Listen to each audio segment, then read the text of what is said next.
sit with Barney. Barney's in the corner and he's seeking help there. I might have five. Is that little Ronnie? Little Ronnie, angry Ronnie. Angry Ronnie. I took his picture of that, I don't want to see it. Well, I say, every time you call me, I see your picture, your photo ID, you know. And you're crazy,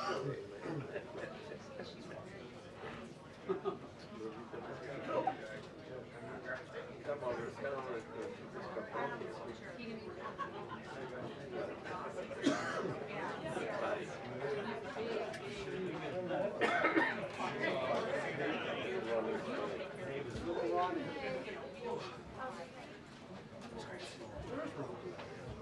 Capitol Hill.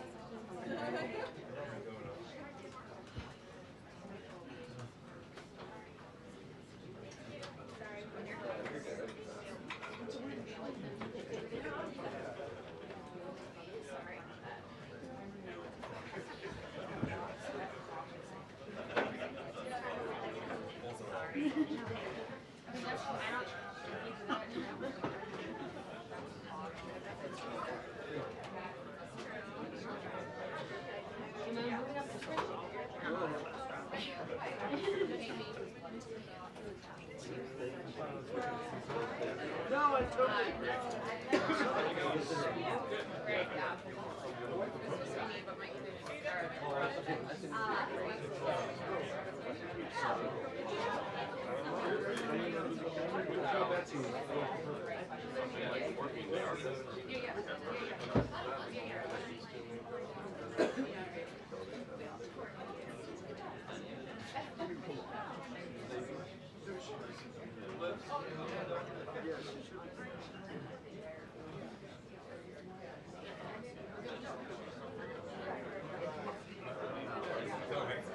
Don't make a fuss.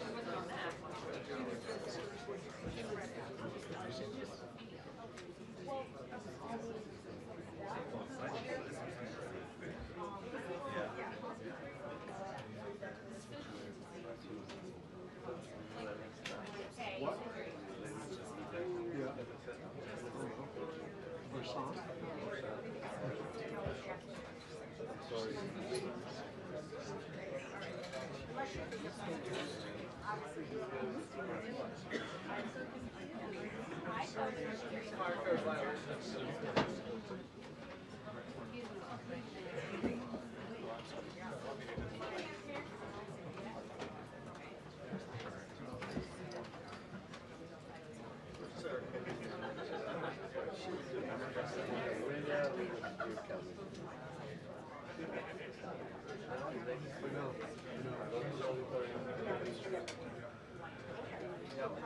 Part of your new station area for last time. Yep.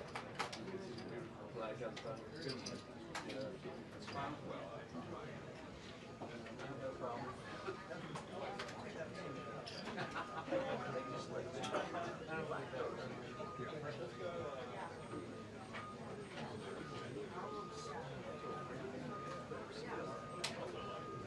How about that?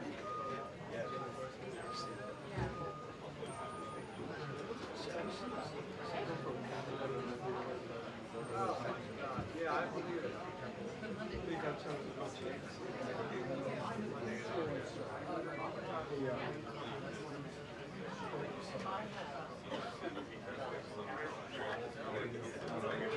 Sweet. I know. See, I knew it.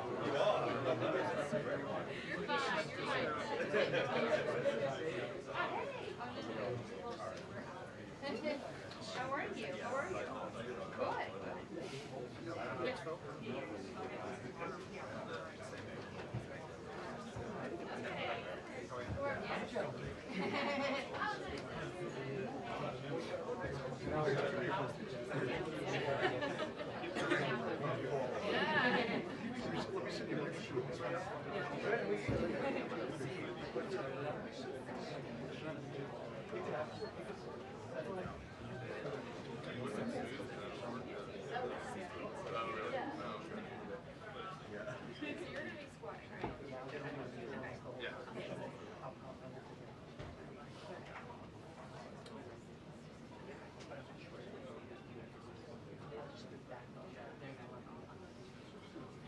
They changed this part.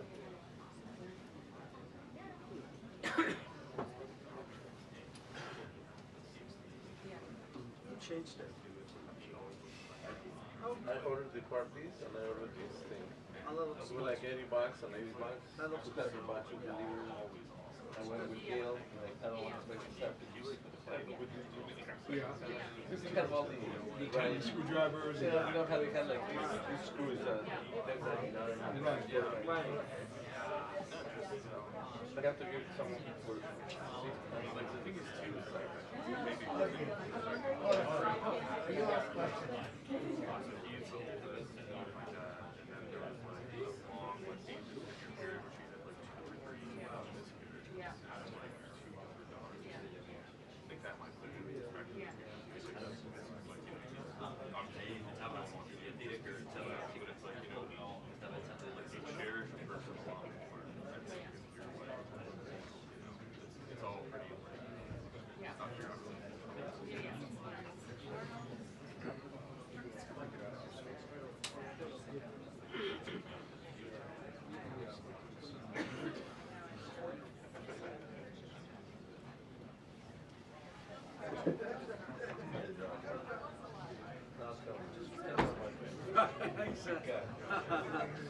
I'm gonna have to have, if you're in front of the correspondent, I'm gonna have to move your back to the side.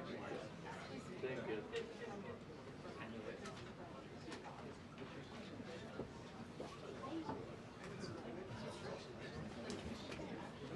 You can go back.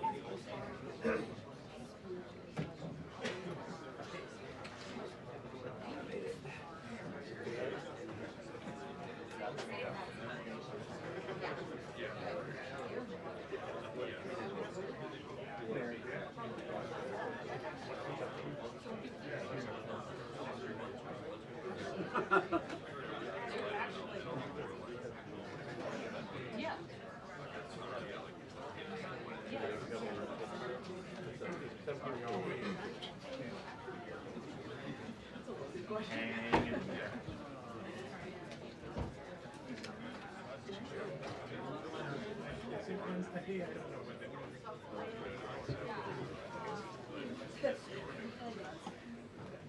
And just wait.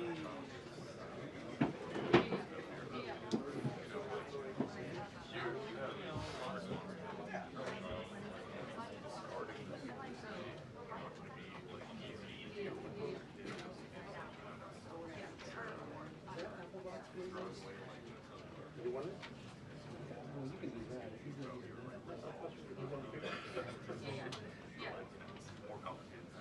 This is a corporation. What do you want?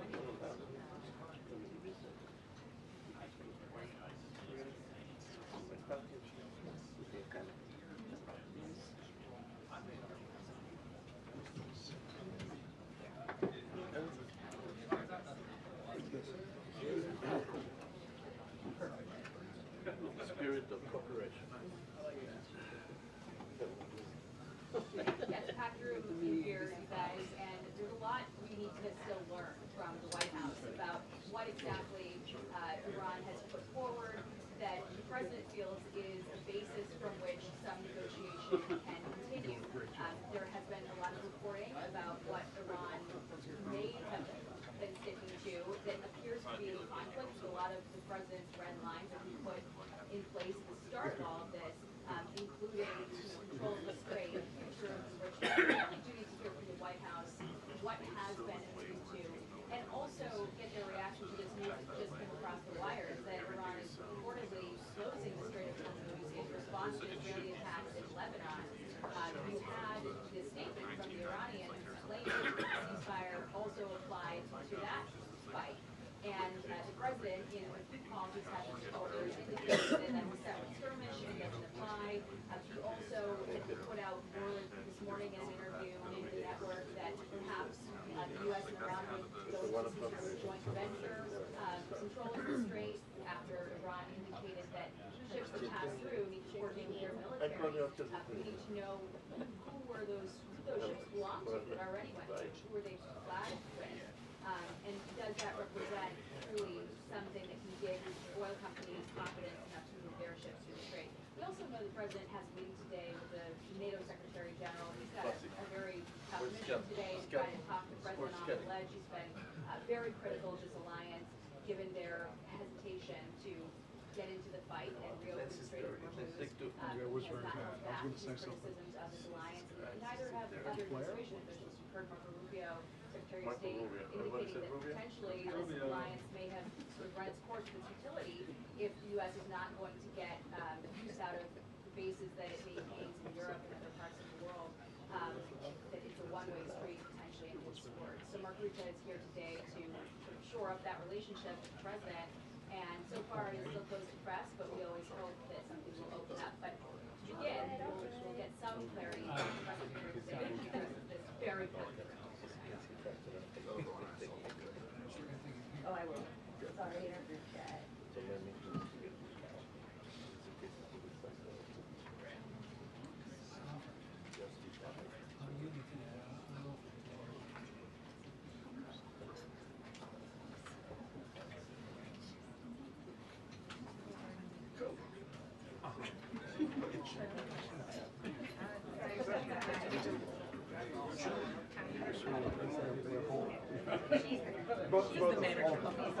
All the things. What?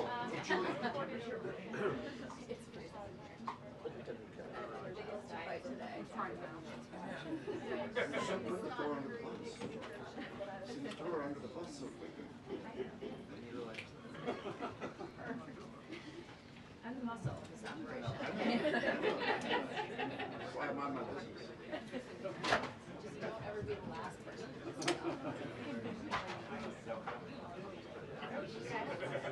In any order. Last, first, middle.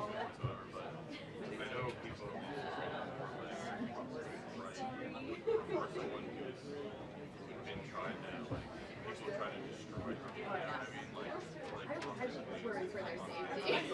We don't have spots to really do the big fall. Yeah. Oh my God. And she worked at like Pfizer. We should text her again. We should text her again. Seriously. Oh my God. He let us out on the highway. I just thought it was going to be my hands.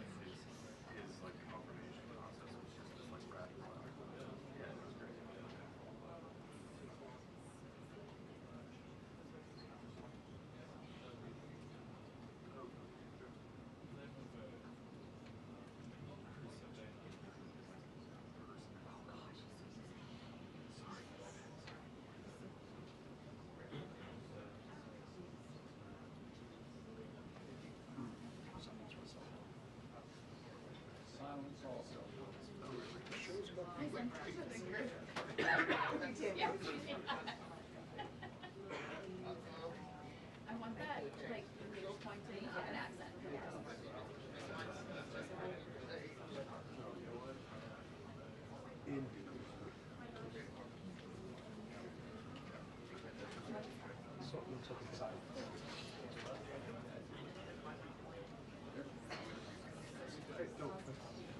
That's east side.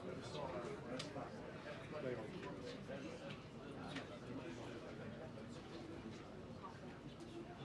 Monroe.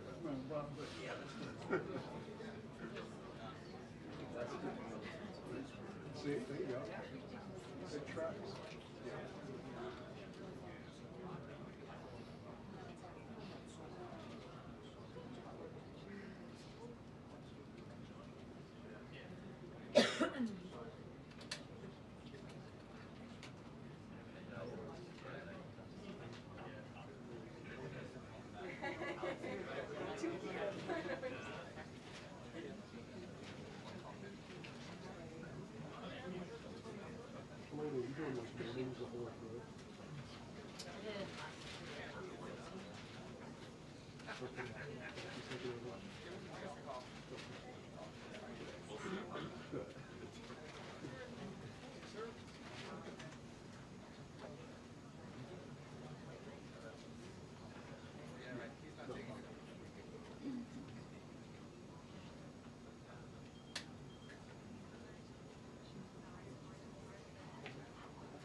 guys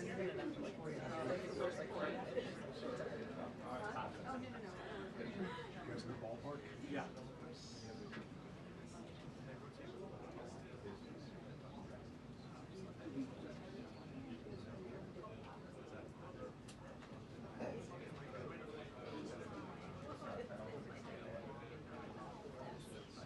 It's that kind of dogged professionalism. See, you two companies thrive. I totally agree. I see it now. Now it all makes sense.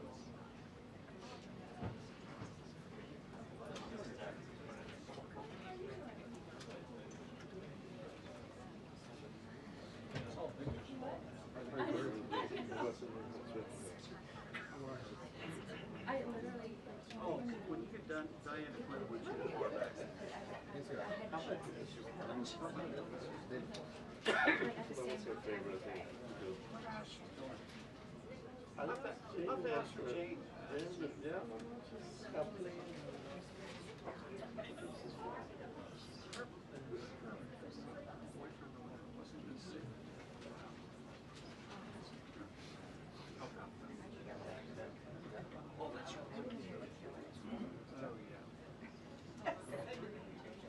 Want to do it?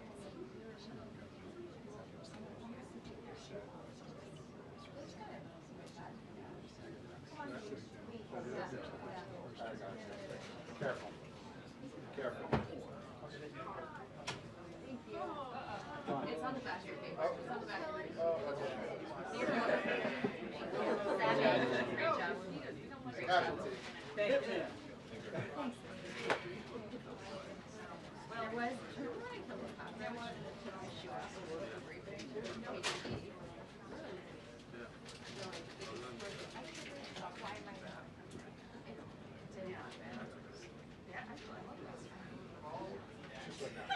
That's all right. They always try to fix it. What's that? Oh, that's perfect. Yeah. Caroline. We have I didn't know if she wanted you guys to do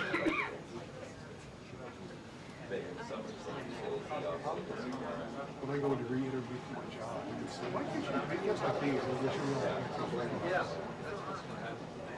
thanks, man. He's a good understand.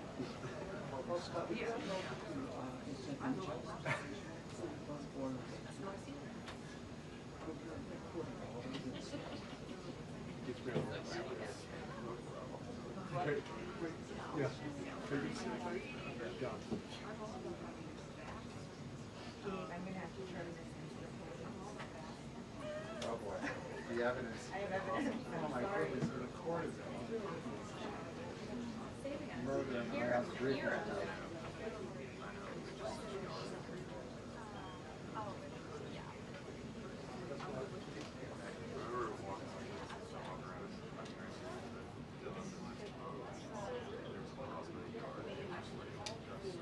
It'll give us.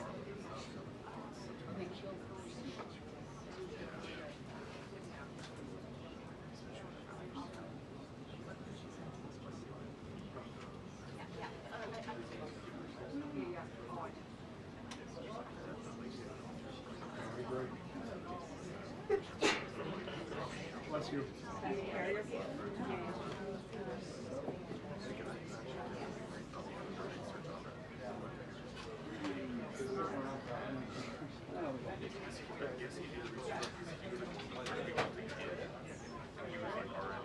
You guys want to list it off that? It's like the check for the CBS. One movie.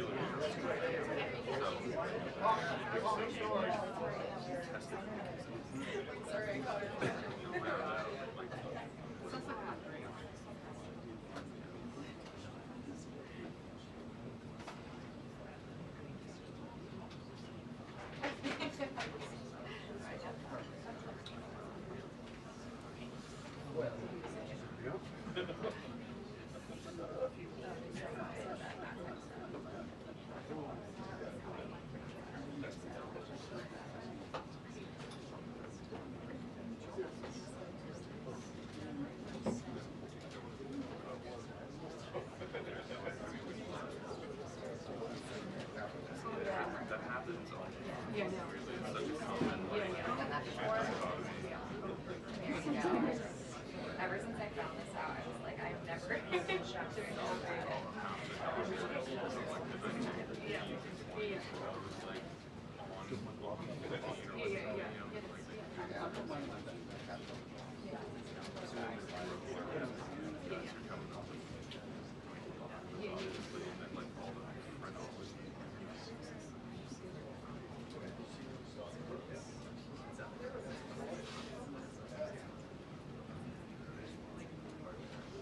I know.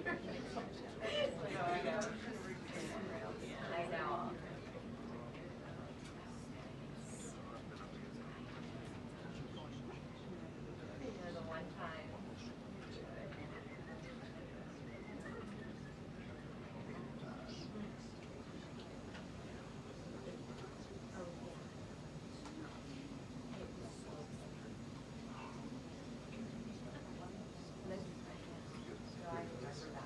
I kept hoping thinking, I'm like, I might not. Okay. Okay.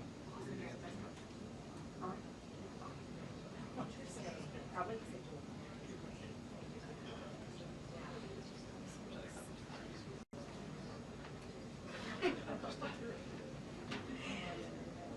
Right. Yeah.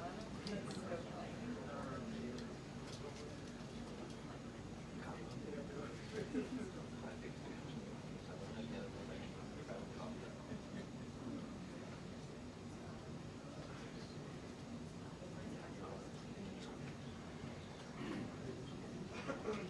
That is a massive decline.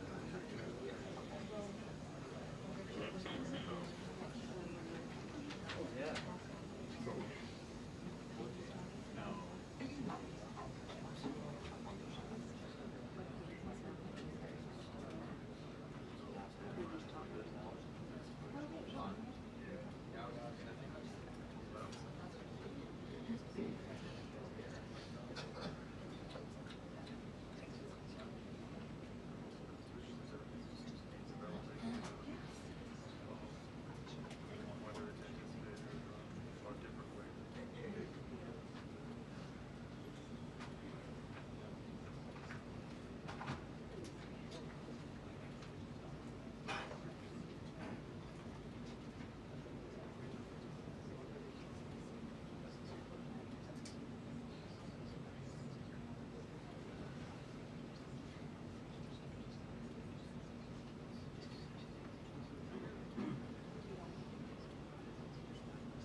minutes until the briefing. 2 minutes until the briefing.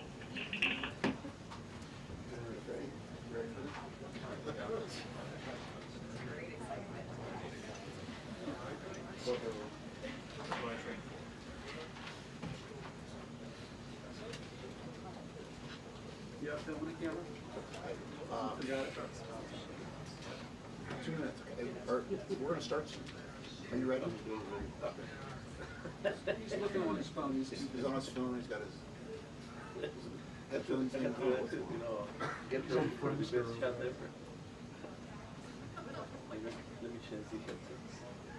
Change the headsets. It's really thing.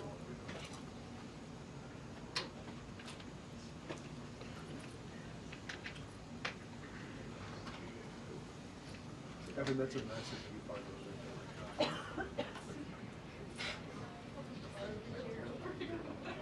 Still go back to some. Oh, would you? Yes. Right. A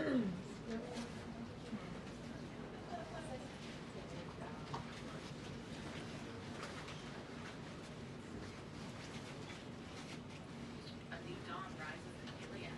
From the executive producers of The Handmaid's Tale comes the test of I'm listening to the video.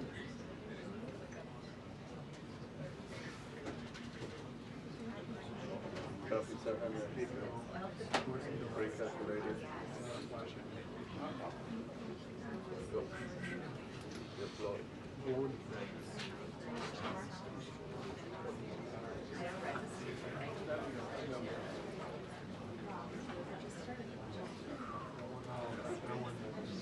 Good job. Recalculated. On the other ones. Oh, there they are. That was close. Activate all.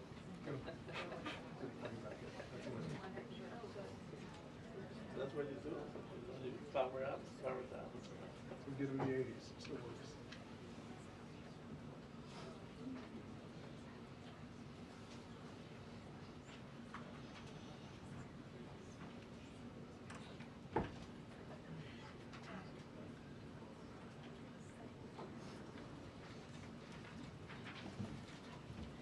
Good afternoon, everybody.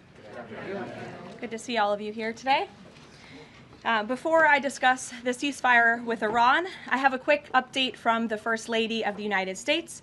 Yesterday marked the very first conviction under the Take It Down Act, landmark legislation that First Lady Melania Trump played an instrumental role in getting passed that protects victims from non-consensual AI-generated sexually explicit images, cyber stalking, and threats of violence. This is a huge achievement for the First Lady, and I know the President is very proud of his wife's efforts in getting this critical legislation passed to protect America's youth. So we thank the First Lady for her efforts, and we hope that others will report on this historic conviction yesterday.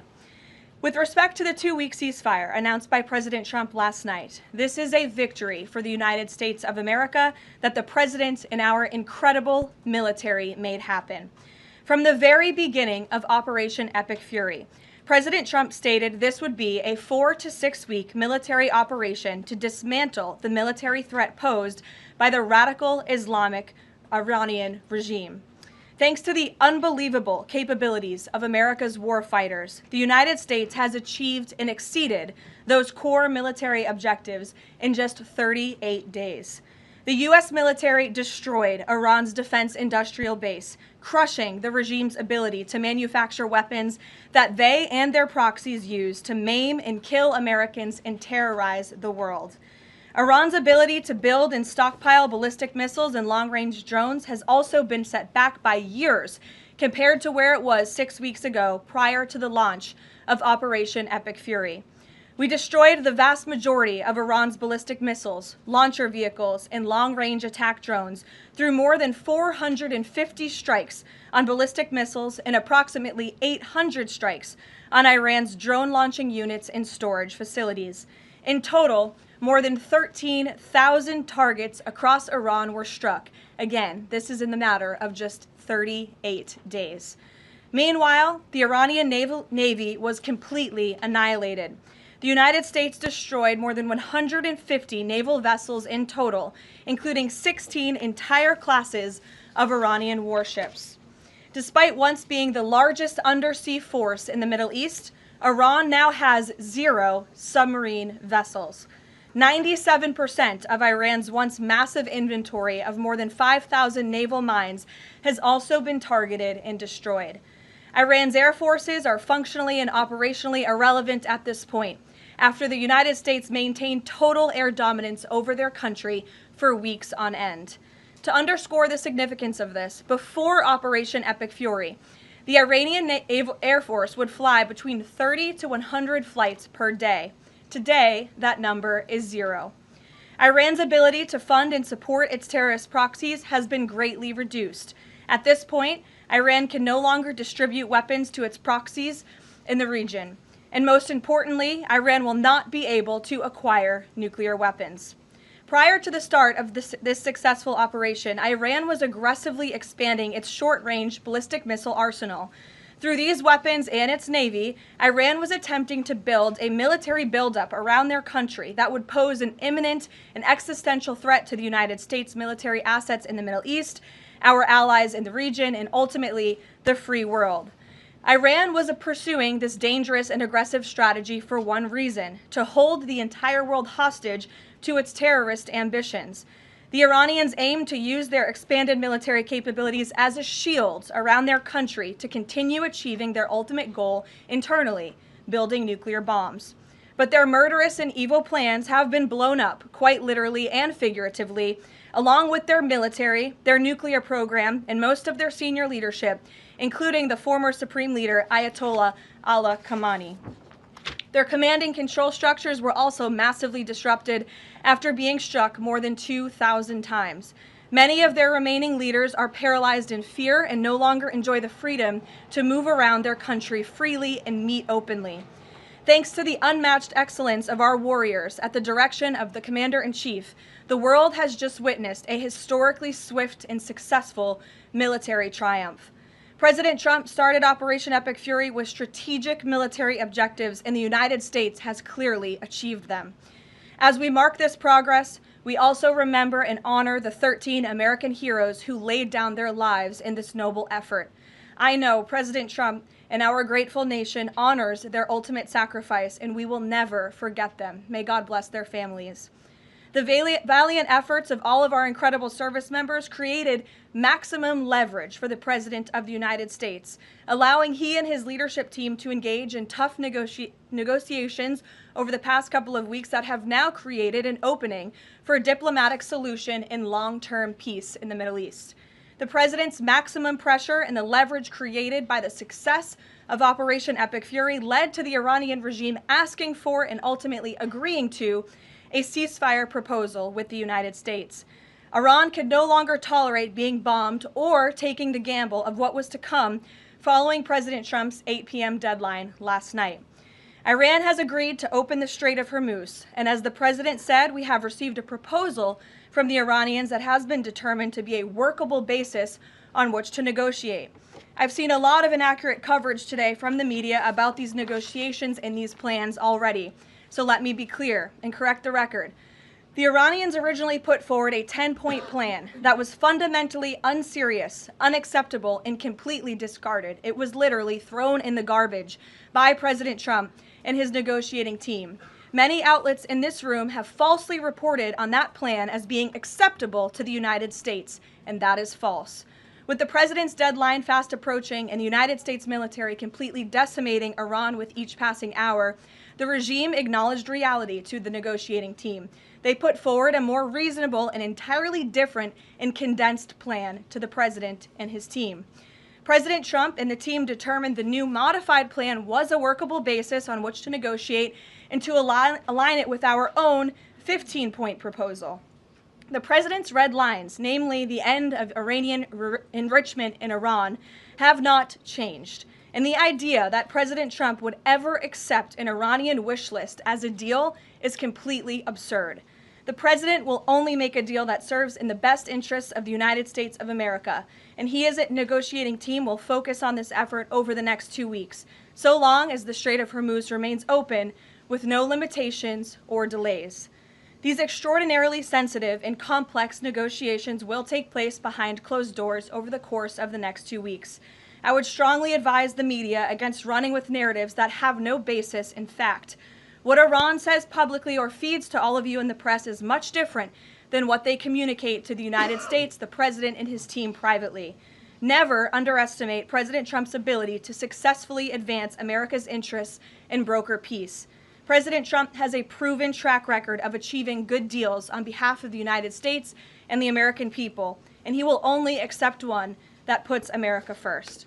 With that, I will take your questions today. I'm sure you have a lot of them. In our new media seat, we have Shane Harris with the AMAC Newsline. Shane, thank you for being here. Why don't you kick us off? Yeah, thanks for having me, Caroline. 2 questions for you. First, following the president's announcement of the ceasefire, if this is indeed the end of hostilities in Iran, what is the president's message to the American people about what was achieved for our country through Operation Epic Fury? Sure.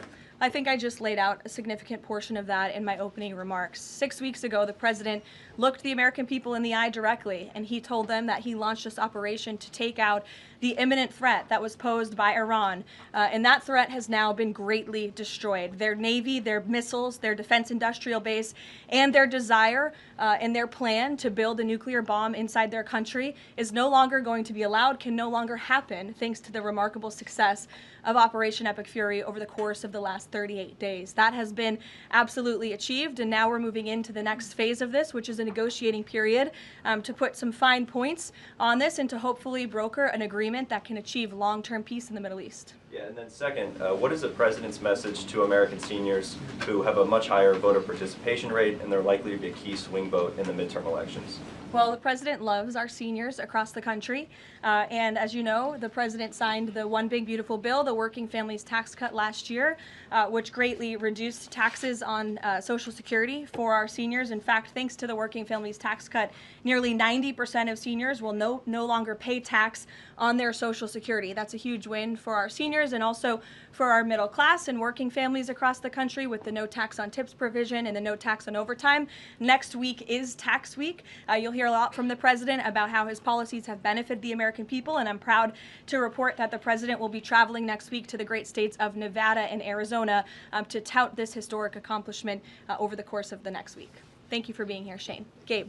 Thank you, Caroline. Iranian state media is saying that Iran has now closed off the Strait of Hormuz today in response to Israeli attacks on Lebanon. What's the White House response to that? And you just listed many military successes, I understand that, but strategically, how is the administration arguing that Iran does not have more economic leverage than it did before the start of the war? Sure. Well, with respect to the first reporting out of Iranian state media, the president was made aware of those reports before I came to the podium. That is completely unacceptable. And again, this is a case of what they're saying publicly is different privately. We have seen an uptick of traffic in the Strait today, and I will reiterate the president's expectation and demand that the Strait of Hormuz is reopened immediately, quickly and safely. That is his expectation. It has been relayed to him privately that is what's taking place, and these reports publicly are false. Caroline, the president yesterday threatened that a whole civilization would die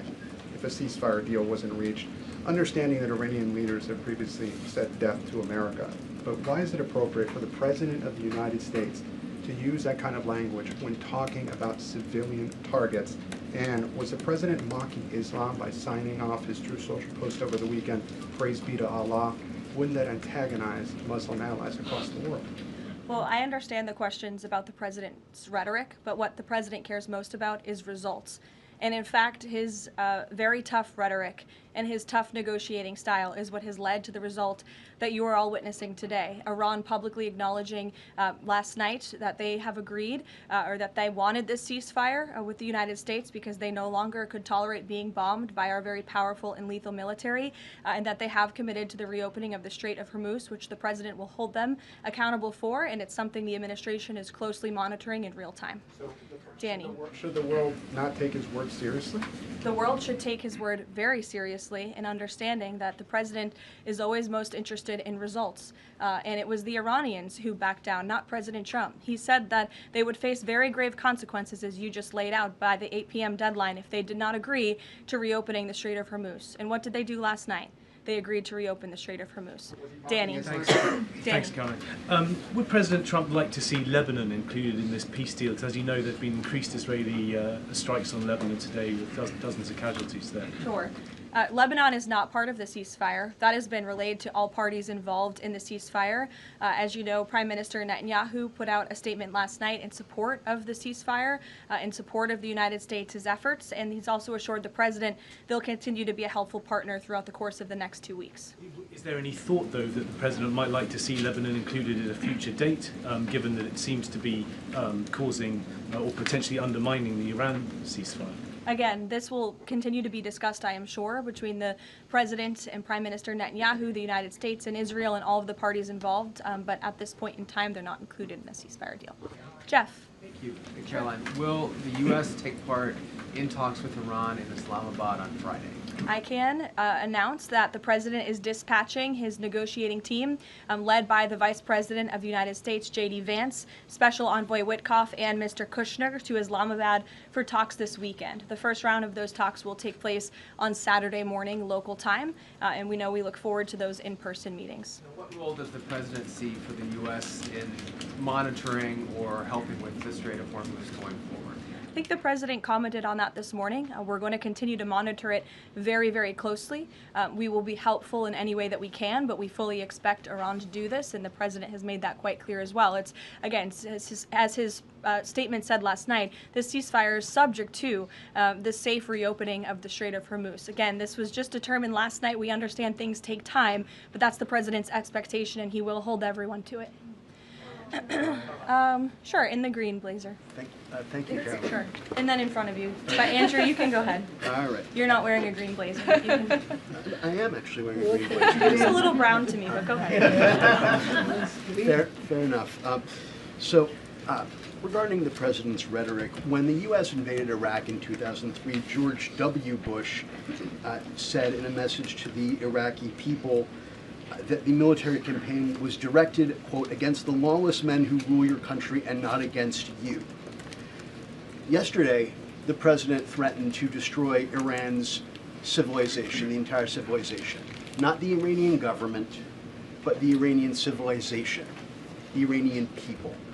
The U.S. has been a moral leader for most of its history by fighting wars against other governments, not against civilizations.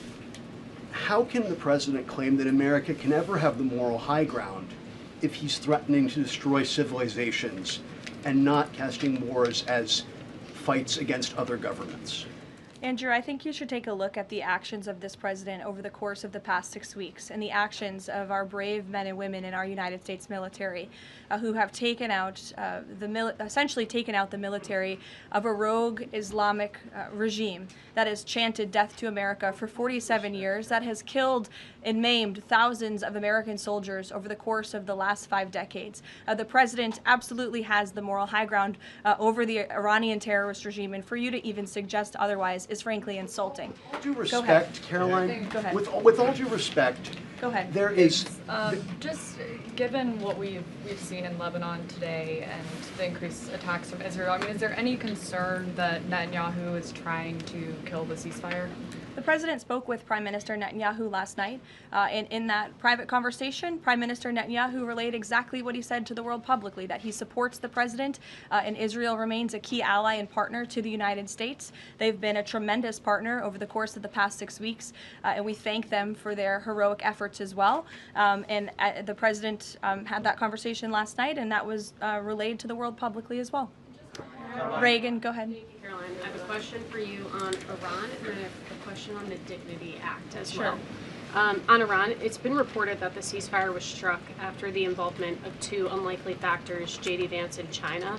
What role did those parties play in striking a deal? Well, Vice President Vance has played a very significant and a key role in this since the very beginning. Of course, he's the president's right-hand man. He is the Vice President of the United States. He's been involved in all of these discussions, and as I just announced, he'll be leading this new phase of negotiations in Islamabad later this week. With respect to China, there were conversations that took place between top levels of our government and China's government. The president has great respect for President Xi and a great working relationship with him and with that country, and he looks forward to visiting China in just a few weeks. And on the Dignity Act, it's getting a fresh push through Congress. It would give some illegal immigrants in the country a path to citizenship. What's the White House's position on this legislation, and would the president sign it if it made it to his desk? Honestly, Reagan, I haven't spoken to the president about the legislation, but I will have that conversation and we'll get you our formal position on it as soon as we can. You're welcome. Go ahead. The president suggested in an interview this morning that he would support a joint U.S.-Iranian venture to charge tolls for ships going through the strait. Does the president believe that the U.S. should earn revenue from the Strait of Hormuz going forward? It's an idea the president has floated, as you know, and it's something that will continue to be discussed over the course of the next 2 weeks. But the immediate priority of the president is the reopening of the strait without any limitations, whether in the form of tolls or otherwise. And on the highly enriched uranium, has Iran given the administration any indication that it would simply turn over the enriched uranium, or is this an expectation that the president has that he would have to send in ground troops in order to do that? This is on the top of the priority list for the president and his negotiating team as they head into this next round of discussions. And as I said in my opener, that is a red line that the president is not going to back away from, and he's committed to ensuring that takes place. We hope it will be through diplomacy. But have they given any indication that they would turn it over? They have. They have. Yes. Trevor. The latest news out of Iran is that the air defenses have been activated in several cities, including Isfahan, and that explosions have been heard in Isfahan. Who is bombing Iran right now? Were those reports just as of a few minutes ago? Yeah. Okay, so obviously I'll have to go back and check with the national security team. I'm standing out here with all of you, but I will do that and we will get you an answer, okay? And just on the civilization question that we've been talking about. And I would just add to that point, again, I haven't seen these reports. I'm not verifying them. Not that I don't trust you, Trevor, but I want to go back and check with the experts here at the White House. I would just say, and I would echo what the Vice President said this morning, this is a fragile truce. Ceasefires are fragile by nature. We've seen this with respect to the 12-day war with Iran and Israel last year. It takes time sometimes for these ceasefires to be fully effectuated. And one of the results of Operation Epic Fury was we completely dismantled Iran's command and control center, which makes it difficult for them to pass messages up and down the chain. And so we understand that. I would caution a little bit of patience, but of course we want to see the ceasefire effectuated and abided by all parties as quickly as possible. Thank you. And the American presidential administrations, going back to Ronald Reagan, have said this formulation about nuclear war, that a nuclear war cannot be won and must never be fought. Is that still the view of this administration, given the president's comments about civilization? I have no change in our view on that policy. Katie. Thanks, Caroline. I'm just, given the gravity of what he said yesterday, what was your understanding of what he meant when he said, this civilization is going to be eliminated? I think it was a very, very strong threat from the President of the United States that led the Iranian regime to cave to their knees and ask for a ceasefire and agree to reopening the Strait of Hormuz. So it was a very strong threat that led to results. And as the Secretary of War stated at the Pentagon this morning, it was not an empty threat by any means. The Pentagon had a target list that they were ready to hit go on at 8 p.m. last night if the Iranian regime had not agreed to open the strait, which they did, and I think that's something we should all be grateful for. The United States is a moral leader in the world, given that I was asked this exact same question by your colleague Andrew in the back, and I think, again, the insinuation by anyone in this room that Iran somehow has the moral high ground over the United States of America is insulting, considering the atrocities that they have committed against our people and our military over the past 5 decades. John, go ahead. Thanks a lot, Caroline. 2 questions for you. One has to do with a statement, a joint statement put out this morning by some of America's European allies, our NATO allies. And in that joint statement, they said regarding the Strait of Hormuz, our governments will contribute to ensuring freedom of navigation in the Strait of Hormuz. What's the administration's reaction to that joint statement? Does that smooth things over when the president meets with NATO Secretary General a little bit later this afternoon? I have a direct quote from the President of the United States on NATO, and I will share it with all of you. They were tested and they failed. And I would add, it's quite sad that NATO turned their backs on the American people over the course of the last 6 weeks when it's the American people who have been funding their defense. As you know, President Trump will be meeting with Secretary Ruta in a couple of hours here at the White House, and I know he looks forward to having a very frank and candid conversation with him. And then secondly, in regards to this conflict, 38 days, as you pointed out, President Trump has said that there's been regime change. Has that regime change led to more freedoms for the Iranian people? I think that's a question that's being asked a little bit too early, John, and we hope that is the case, but it's something that has yet to be seen. Caroline, come on. Eamon. Caroline, on this question of tolling by the Iranians in the Strait of Hormuz, I've heard you talk about a number of red lines that the president has in this negotiation, but I haven't heard you say that Iranian tolling in the Strait of Hormuz is a red line. Would it be acceptable to the United States at the end of all this if the Iranians are able to charge tolls in the Strait of Hormuz? I think the president was very clear and simplistic in his language last night in his Truth Social post, where he said that this ceasefire is subject to the free, safe, and immediate reopening of the Strait of Hormuz. That's very plain language, and it should be taken at face value. You mean free to charge? Carrie, go ahead. Without limitation, including tolls, yes. Carrie. A quick follow-up on the tolling. Why would the U.S. allow Iran to collect tolls from the Strait of Hormuz? That's not something that we've opposed for a number of years now. Again, that's not something we've said that we've definitively accepted. The joint venture is something that was proposed by the president, but he was very clear in his statement last night. He wants to see the strait reopened immediately without limitation, and that's something we're going to hold them to. Yes, in the blue. And second question on family and friends in Iran. I myself am Iranian, and I've been talking to them through the blackout. One of my family members yesterday said goodbye to me. So what message should we be sending Iranians when they message me saying what should they be doing right now? How should they stay safe? Because they really don't know what to do.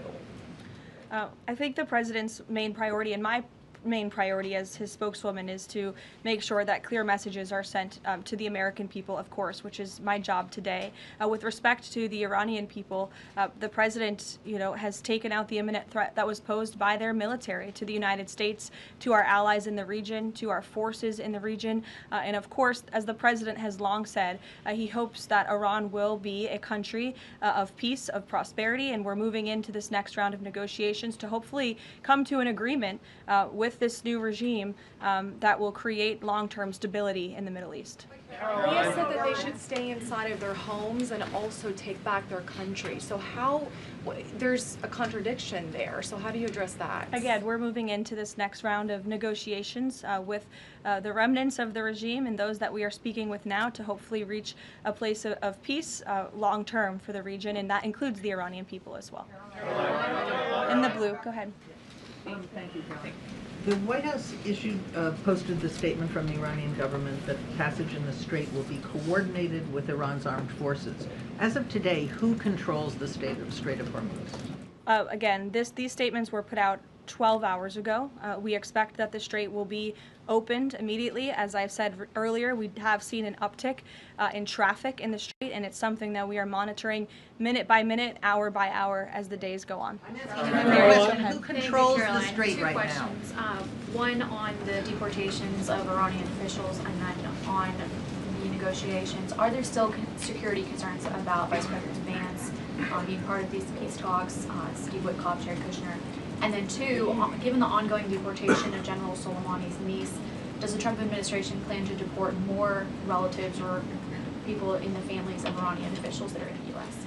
Certainly, anyone who is here fraudulently. I understand one of the individuals who their visa was revoked by Secretary Rubio and they were deported by ICE. They had a fraudulent asylum claim. That's against the laws of the United States. So anyone who is here illegally or fraudulently is subject to our nation's immigration laws and will be removed from our country.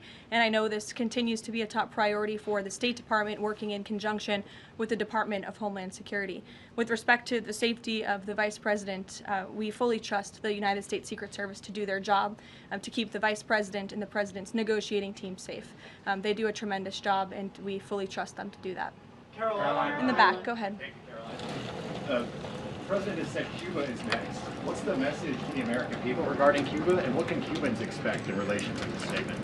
Well, look, I think when President Trump said that, and he later clarified after making that statement, that he meant the Cuban regime is bound to fall. The country is very weak. They're in a very weak position economically, obviously, financially. The Cuban people are fed up with their government, as they should be. And these talks and discussions continue to happen at the highest level of our government. I don't have any updates or announcements for you with respect to Cuba policy today, though. Good to see you. Thank you, Caroline. Secretary Hegseth said this morning that U.S. troops would be sticking around. Can you expound upon that, what we should expect from U.S. troops in theater for the next 2 weeks and beyond? I would defer you to the Pentagon for any specifics on assets that have been in place in the Middle East, but take the Secretary at his word, and also the President has reiterated this as well in his own words, that we're not going to move anything immediately. Again, this is a 2-week ceasefire where we hope at the end, and we expect at the end, we'll have a good agreement between the United States and Iran, but in the meantime, we're going to ensure that our military is always at the ready of the Commander-in-Chief. I'll take a couple more in the back. Sure. Thank you. On NATO, I'll take your question. Go Thank ahead. you, Caroline. On NATO, can you tell me, is the United States still considering withdrawing from NATO? Is that still a possibility? It's something the President has discussed, and I think it's something the President will be discussing in a couple of hours with Secretary General Ruta, and perhaps you'll hear directly from the President following that meeting later this afternoon. Thank you, everyone.